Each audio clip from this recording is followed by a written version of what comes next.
Bonjour, bienvenue dans le cours de mécanique quantique. Nous allons donc passer maintenant au champ électrique et magnétique et au mouvement. Comme nous l'avons dit, nous allons commencer par un peu de relativité. Sans aller loin dans cette théorie, nous allons juste voir un point essentiel. Tout d'abord, pour pouvoir décrire les phénomènes, il faut avoir une certaine référence. Il faut pouvoir dire qu'un tel objet se situe à tel endroit, que tel phénomène se produit à tel autre endroit et tel moment. Et donc, on va repérer les événements par rapport à un certain repère.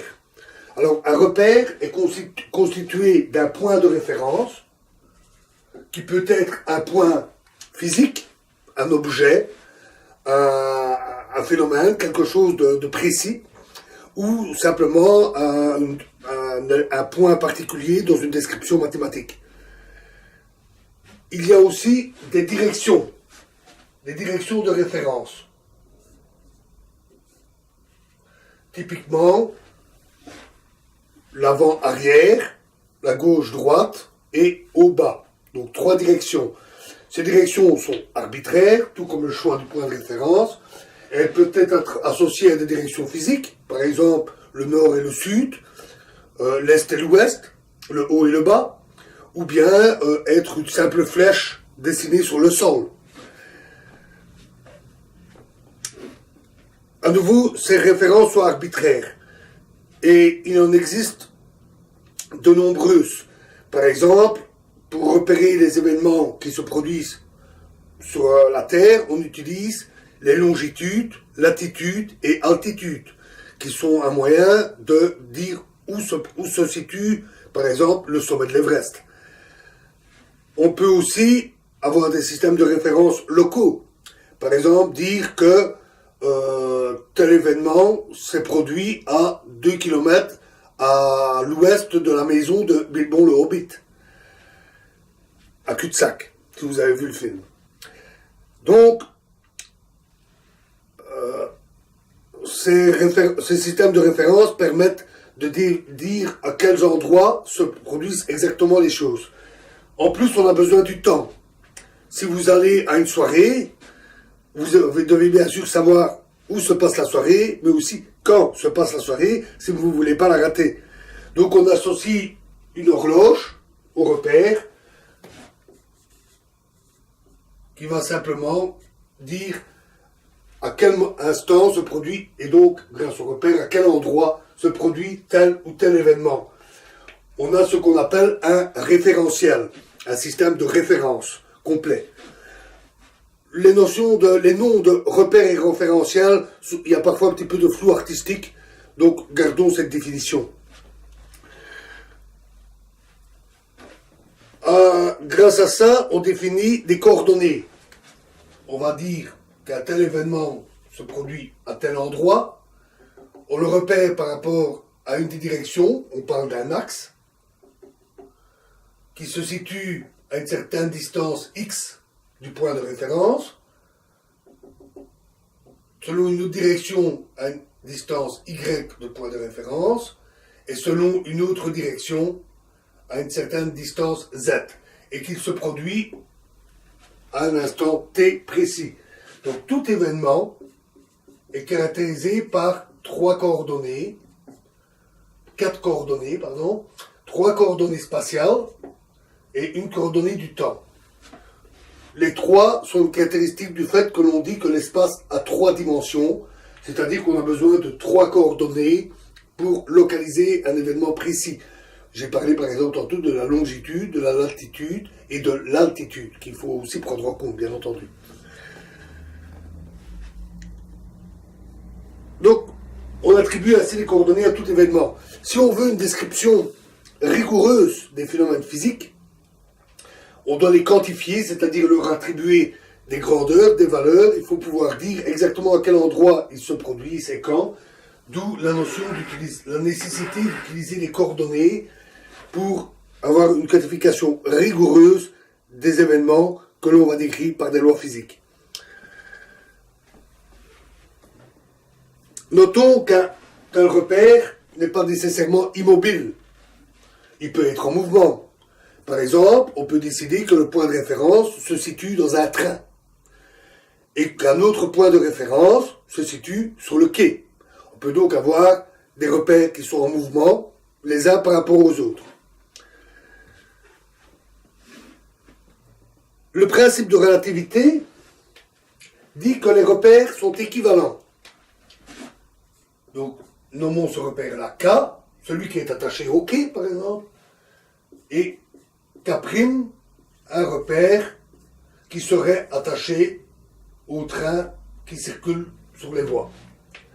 La relativité dit que ces deux repères sont équivalents. Entendons-nous bien, par équivalent, je ne veux pas dire identique. Ça signifie que si un objet est immobile dans K', par exemple une personne assise dans le train, elle n'est évidemment pas immobile par rapport au quai. Ce ne sont pas les mêmes repères. Mais ils sont équivalents, c'est-à-dire que si l'on décrit les lois physiques, elles doivent prendre la même forme dans tous les repères. C'est le principe de relativité. Alors, première question qui se pose est, est-ce que la physique classique, donc non relativiste, non quantique, est-ce qu'elle respecte ce principe de relativité? Oui, et d'ailleurs on l'appelle parfois principe de relativité galiléen, de Galilée. Pour prendre un exemple, la loi de la dynamique de Newton dit que si on applique une force à un objet, F, alors cette force serait égale à la masse de l'objet fois son accélération. Ça revient à dire que si on pousse un objet, il se met à bouger. Si on prend, cette loi va être décrite dans un certain repère, par exemple attaché au sol, ok. Si on décrit la même loi, si on observe les mêmes phénomènes dans un repère qui se déplace à vitesse constante, on retrouve les mêmes lois. Ceci est dû au fait que l'accélération décrit les variations de vitesse. Et donc, si le repère se déplace à vitesse constante, il ne change pas les accélérations. Si on se limite à ces repères qui se déplacent à vitesse constante, donc pas des repères accélérés, on les appelle des repères galiléens, parce que les lois de Galilée et de Newton y sont valides. On l'appelle principe de relativité restreint, et il donne lieu à la relativité restreinte d'Einstein. On peut se demander si c'est toujours vrai. Personnellement, je considère que ce principe est un principe logique, qui doit être respecté. Alors pourquoi? Nous avons des phénomènes qui se produisent. Par exemple, on a un peu de poudre, on l'allume, elle prend feu. Peu importe comment on décrit ce phénomène, il se produit. C'est un phénomène précis, un phénomène physique existant, réel. Peu importe que j'utilise un repère attaché au quai ou un repère dans le train, pour le décrire, c'est toujours de la poudre qui brûle. Toujours de la même manière. Seule la description peut changer. Dans le train, je vais voir la poudre brûler sur le quai et s'éloigner de moi. Je vais le décrire un peu différemment, mais c'est toujours le même phénomène.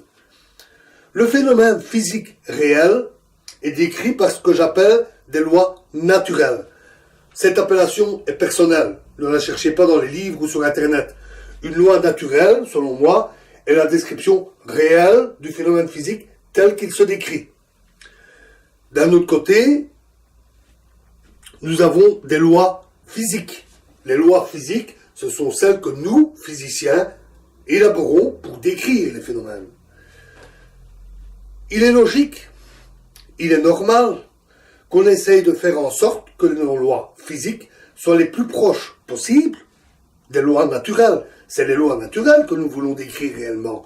Donc, nous essayons d'avoir des lois physiques exactes, précises, identiques aux lois naturelles. Or, les phénomènes physiques, les lois naturelles ne dépendent pas de la manière dont nous les décrivons. Ils ne dépendent pas de nos choix arbitraires de repères. Le phénomène physique, la loi naturelle, elle est ce qu'elle est. Donc, si on veut être au plus juste, nos lois physiques ne doivent pas non plus dépendre du repère. peu importe qu'on choisisse pour une description quantitative, une expérience, par exemple, bien précise, que l'on choisisse un repère arbitraire pour avoir des nombres attribués aux coordonnées et décrire quantitativement un phénomène, les lois physiques que l'on va obtenir ne doivent pas dépendre du choix du repère. Il est donc normal de respecter le principe de relativité. Si l'on a plusieurs repères et qu'on a un événement bien précis, par exemple la poudre qui brûle, on va lui attribuer des coordonnées dans un repère. Si on utilise un autre repère, un autre référentiel, on va lui attribuer d'autres coordonnées, d'autres nombres. Mais c'est le même événement. Donc, on devrait pouvoir avoir des lois qui permettent de passer de ces coordonnées-là à ces coordonnées-là pour décrire le même événement. Qui disent, si il est à 3 mètres du point de référence dans cette direction-là, dans ce référentiel, alors une loi me dit, mais il est à 12 mètres à gauche de l'autre repère à un instant donné, s'il est en mouvement. Ces règles, ces lois qui permettent de passer des coordonnées à l'autre, s'appellent des transformations de repères. Il en existe plusieurs. Les transformations de Galilée, très anciennes, et les transformations de Lorentz, intimement liées à la relativité d'Einstein. Pourquoi deux sortes de transformations? Bien, parce que tout ça n'est jamais parfait. Il serait très prétentieux de croire que nous avons une compréhension finale et ultime de la réalité physique, du monde physique.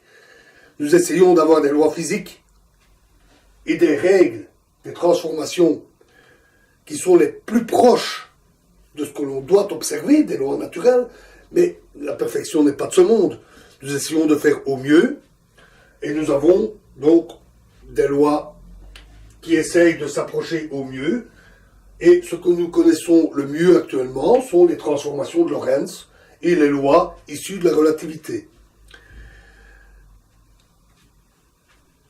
Et c'est bien entendu en comparant à l'expérience, donc au phénomène réel, que l'on peut dire « Ah, nos lois sont justes, ah, nos transformations sont justes » ou « Non, il y a un problème, il y a un écart, nous devons comprendre pourquoi ».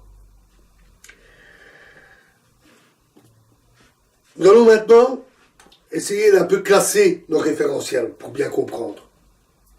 Alors j'ai dit que tous les référentiels étaient équivalents, donc ça peut paraître un peu bizarre de les classer, mais équivalent, j'ai insisté là-dessus, ça ne veut pas dire identique. Donc un classement peut avoir un sens. Ces appellations sont aussi un peu personnelles. Il peut y avoir aussi un peu de flou artistique dans leur définition, dans la littérature, mais les décrire permet au moins d'y voir un peu plus clair. Nous appellerons référentiel particulier un simple référentiel que l'on a choisi pour faire des expériences. Point, c'est tout. C'est un référentiel particulier. Nous appellerons référentiel privilégié un référentiel qui est lié à un objet ou un phénomène physique dans lequel cet objet est immobile. Par exemple, un référentiel attaché au sol. Un référentiel attaché au sol du laboratoire. On l'appelle d'ailleurs souvent référentiel du laboratoire. Ça peut être un référentiel lié à la Terre entière. On l'appelle le référentiel géocentrique. Les latitudes, longitudes, altitudes, c'est dans ce référentiel qu'on les mesure. Vous avez le référentiel héliocentrique, qui est attaché au Soleil, et dans lequel la Terre, cette fois, est en mouvement. Il est beaucoup utilisé, on s'en doute, en astronomie. Et enfin, vous avez les repères absolus. Un repère absolu, un référentiel absolu, c'est un référentiel dans lequel les lois physiques prennent une forme particulière, différente des autres référentiels. Comme nous l'avons vu, c'est à éviter, puisque nous voulons respecter le principe de relativité. Mais c'est toujours possible. Par exemple, pour des raisons de facilité. Si les lois physiques les lois mathématiques prennent une forme beaucoup plus simple dans un référentiel donné en procédant ainsi, il ne faut pas nécessairement s'en priver. La simplicité pour les calculs, c'est toujours bon à prendre. Nous verrons avec l'électromagnétisme la notion de potentiel la notion de jauge. La jauge dite de Coulomb est ainsi rattachée à une situation où des charges électriques sont immobiles dans un repère, dans un référentiel donné. Et sous cette forme, les équations de l'électromagnétisme prennent une forme beaucoup plus simple, sont donc fréquemment utilisées. Mais attention, ça introduit des artefacts, des choses qui ne sont pas physiques. Par exemple, la loi de Coulomb, d'attraction, la force électrostatique, semble instantanée dans ce formalisme, ce qui est une hérésie en relativité. En fait, puisque les charges sont immobiles, instantanées ou pas instantanées, ça ne change rien. C'est constant, ça ne varie pas. Et en cas de mouvement, divers phénomènes se compensent et, je vous rassure, ça respecte la relativité. Mais il faut donc faire attention dans le choix des référentiels et dans la formulation des lois. Si l'on introduit un référentiel absolu, il faut être conscient de ce que l'on fait et de ne pas prendre des vessies pour des lanternes dans certains phénomènes que l'on mettrait en évidence, qui ne sont que des artefacts dus au choix qui a été fait. Sans ce choix, si on respecte le principe de relativité, alors les repères sont dits relatifs, c'est-à-dire relatifs les uns aux autres. Tous les phénomènes se produisent relativement à un référentiel quelconque choisi, et c'est donc de là que vient le nom relatif dans le principe de relativité. Si on constate une violation du principe de relativité, donc on a décidé de le respecter, on a écrit nos lois, et on constate, par l'expérience, qu'on a une violation de ce principe de relativité. On obtient des résultats qui auraient dû être identiques, par exemple, et qui ne le sont pas. Dans ce cas, il y a deux possibilités. Ou bien la formulation de nos lois physiques est imparfaite, nous devons les corriger, ou bien c'est le signe qu'il y a un phénomène qui nous est inconnu, qui nous a échappé jusque-là, et qui serait immobile, donc il y aurait un repère privilégié dans lequel il y aurait ce phénomène ou cet objet inconnu, et qui influence nos résultats. Ça peut être la source de découverte. Voilà, nous avons fait un peu le point sur ces notions de référentiel et de principe de relativité. C'est lui qui va nous servir maintenant. Considérons un champ magnétique. Donc nous revenons à nos champs.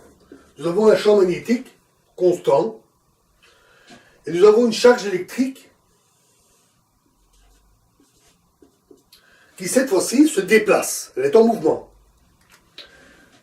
Nous avons vu qu'un champ magnétique n'a pas d'action sur une charge électrique immobile. Qu'en est-il quand elle est en mouvement? On peut faire l'expérience, bien sûr, et les résultats que je vais vous présenter sont assez faciles à vérifier. Mais on aimerait bien le déduire. Mais comment savoir ce qui se passe? Eh bien, appliquons le principe de relativité. Plutôt que de nous placer dans un référentiel où la charge est en mouvement, choisissons un référentiel attaché à la charge. Donc on choisit de tout repérer par rapport à cette charge. Et dans ce référentiel, la charge est immobile. Nous avons donc une situation où nous pouvons appliquer ce que nous avons vu. Les repères étant référentiels équivalents, les lois physiques que nous allons en déduire doivent être valables partout, y compris dans le référentiel où la charge est en mouvement. Quelle est la situation dans ce référentiel où la charge est immobile? Eh bien, cette fois, le champ magnétique, il varie. On a un champ magnétique décrit par un vecteur horizontal, mais qui se déplace, et donc qui subit une variation au cours du temps. Et nous l'avons vu, un champ magnétique qui varie, ça signifie l'existence d'un champ électrique. Dans le référentiel de départ, où la charge est en mouvement, il n'y a pas de charge électrique. Mais dans le référentiel de la charge électrique, dans son référentiel à elle, il y a bien un champ électrique. Encore une fois, cela montre la belle unité entre champ magnétique et champ électrique. Puisque selon le référentiel que l'on considère, on peut avoir un champ électrique ou on peut ne pas en avoir. Alors que c'est le même phénomène, la même description. C'est donc plus qu'une simple ressemblance des deux champs. qui peuvent être l'un ou l'autre, selon le point de vue. C'est important. Dans ce référentiel, on a donc une variation du champ magnétique et l'existence d'un champ électrique. On peut vérifier, en faisant quelques calculs, que on a une force qui est alors appliquée à la charge, le champ électrique agissant sur la charge électrique, et cette force va être dirigée perpendiculairement à mon dessin, à mon tableau, et va dévier la charge. Donc, pour une charge en mouvement, qui est plongée dans un champ magnétique, on a une force appliquée perpendiculaire, donc on a 3 directions perpendiculaires qui vont donc agir sur la charge et la déplacer. Puisqu'elle subit une force perpendiculaire, la charge va avoir tendance à tourner en rond, à former un cercle. Si elle n'a pas une direction parfaitement perpendiculaire, donc si on a une ligne de champ magnétique, et que la charge n'a pas une direction parfaitement perpendiculaire, elle va décrire une spirale autour de la ligne de champ magnétique. Pour prendre un exemple, vous avez le champ magnétique de la Terre, qui englobe toute la planète, et vous avez le Soleil qui émet toutes sortes de particules chargées, électrons, protons, et quelques ions, qui sont parfois très énergétiques, et qui sont très nocifs, très dangereux.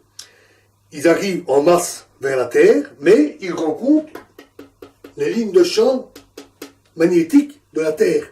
Et donc les particules vont s'enrouler autour de ce champ magnétique, autour de la Terre, formant ce qu'on appelle les ceintures de Van Allen. Une zone dans l'espace, proche de l'atmosphère, très riche, très remplie de particules chargées électriquement, venant du Soleil. Ces particules vont progressivement toucher un peu l'atmosphère résiduelle qu'il y a dans l'espace et petit à petit disparaître. De temps en temps, des particules plus énergétiques, plus puissantes, arrivent à spiraler très vite et arrivent au niveau des pôles nord et pôle sud, où les lignes de champ plongent vers la Terre, puisque nous l'avons vu, pour la Terre, le champ magnétique est comme ceci, comme un aimant. Donc les particules qui tournent autour arrivent au pôle. Elles arrivent à pénétrer dans l'atmosphère profondément, où elles peuvent provoquer des réactions chimiques en perturbant les atomes d'oxygène et d'azote qui composent l'atmosphère, ce qui provoque des phénomènes lumineux, les aurores polaires, de magnifiques draperies colorées que l'on peut voir dans le ciel, dans les pays scandinaves ou au niveau du pôle. Nous avons vu le mouvement d'une charge dans un champ magnétique et que nous avons vu ce qui se passe. Maintenant, voyons ce qui se passe pour le champ électrique. Nous avons une charge en mouvement, une charge électrique qui se déplace. Nous avons un champ électrique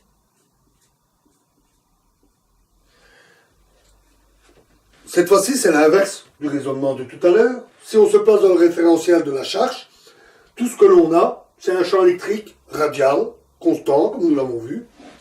C'est tout. Mais si on se place dans le référentiel où la charge est en mouvement, on a des champs électriques qui varient, puisqu'ils se déplacent au fur et à mesure du temps.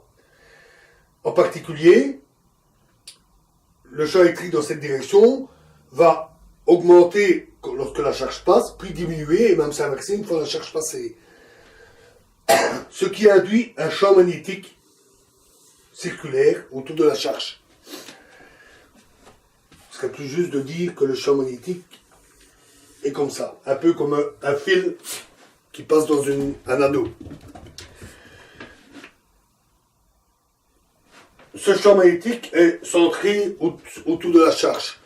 Alors, pour des charges électriques, on considère plus souvent un flux de particules, par exemple un fil électrique, dans lequel on a un grand nombre de particules, d'électrons qui se déplacent et on va avoir un champ magnétique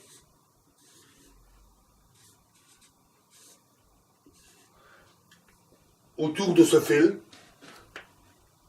partout. Donc on va avoir des lignes de champ magnétique autour du fil.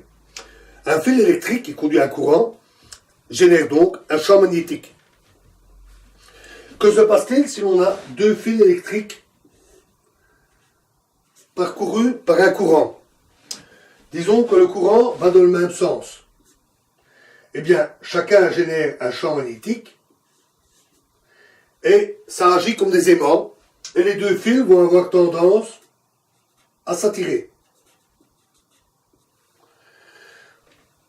Le phénomène n'est pas très fort, mais on peut l'expérimenter assez facilement en laboratoire avec des fils très fins, des appareils suffisamment sensibles pour mesurer les forces qui sont appliquées.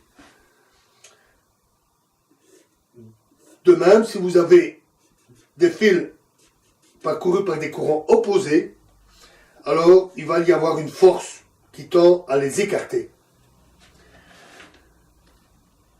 On peut le décrire de deux manières, on revient à notre relativité. On peut dire ou bien les deux fils se comportent comme des aimants, ils ont chacun leur champ magnétique, et par exemple ces deux fils-là s'attirent, parce que deux aimants s'attirent, ou bien alors on considère que celui-ci émet un champ magnétique, et on considère les charges qui sont en déplacement. Elles sont en déplacement dans un champ magnétique, et donc subissent une force latérale. Alors, les électrons ne savent pas être déviés, puisqu'ils sont coincés dans un fil électrique, et donc, on a un résultat, une force nette, qui tend à dévier, à plier le fil en direction de l'autre. Nous sommes maintenant outillés pour décrire la théorie de l'électromagnétisme. Mais nous verrons cela dans la prochaine vidéo. Merci.